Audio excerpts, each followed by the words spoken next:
मित्रों, आज से 10-12 वर्ष पूर्व मैंने एक कविता लिखी थी। यद्यपि उस कविता की भूमि मेरी नहीं है। वो कविता है हिंदुस्तान रिपब्लिकन आर्मी के पहले कमांडिंग चीफ वीरवर पंडित राम प्रसाद बिस्मिल जी की। जब उनसे उनकी अंतिम इच्छा पूछी गई तो फांसी से कुछ क्षण पहले उन्होंने कहा था कि अंतिम इच्छा तो मेरी पूरी नहीं कर सकते तुम, मेरी अंतिम इच्छा तो स्वराज्य देखने की है, पर मैं कुछ पंक्तियां लिखना चाहता हूं, वो मेरे अंतिम पत्र में लिख देना।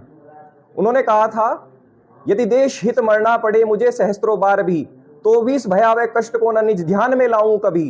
हे ईश भारत भूमि में शतबार मेरा जन्म हो, कारण सदा ही मृत्यु का देशोपकारक कर्म हो।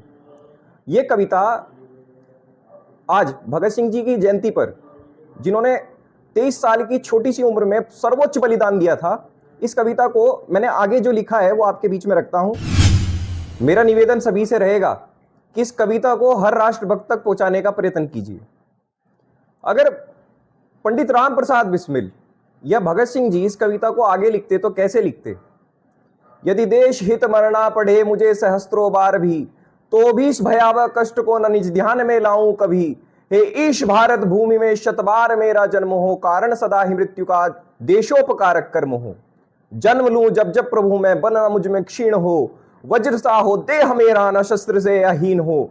हे ईश भारत भूमि में शतबार मेरा जन्म हो, कारण सदा ही मृत्यु का देशोपकारक कर्म हो। एक काल था मैं राम था, एक काल जब मैं कृष्ण था, कर दूं स्वतंत्र अपनी धरा, अग्निपथ पर हो खड़ा। आर्य समाज हो मेरी माता, पिता वैदिक धर्म हो, कारण सदा ही मृत्यु का देशोपकारक कर्म हो। कारण सदा ही मृत्यु का देशोपकारक कर्म हो। जन्म लूं जब जब प्रभु में, गौ अश्व चारों ओर हो, पुत्री हो प्रचंड शत्राणी, प्रख्यात चारों ओर हो। वेद विरुद्ध विचारूं अगर मैं, मन में लज्जा शर्म हो, कार्य हो पुण्यार्थ मेरे, न मुझसे कोई जुर्म हो। कारण सदा ही मृत्यु का देशोपकारक कर्म हो। कारण सदा ही मृत्यु का देशोपकारक कर्म हो।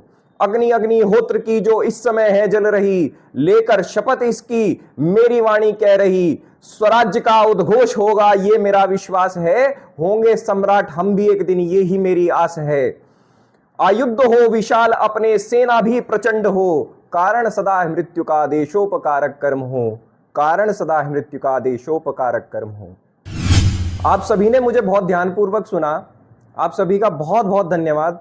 अगर इस कविता का भाव आप तक पहुंचा हो तो इसे आत्मसात करने का प्रयत्न कीजिएगा। साथ ही इस वीडियो को लाइक और शेयर जरूर कीजिए। धन्यवाद। जय श्री राम, जय मां भवानी। चल पड़े हैं तो मंजिल को पा जाएंगे, जान प्यारी नहीं है वतन से हमें, मरते मरते सभी को बता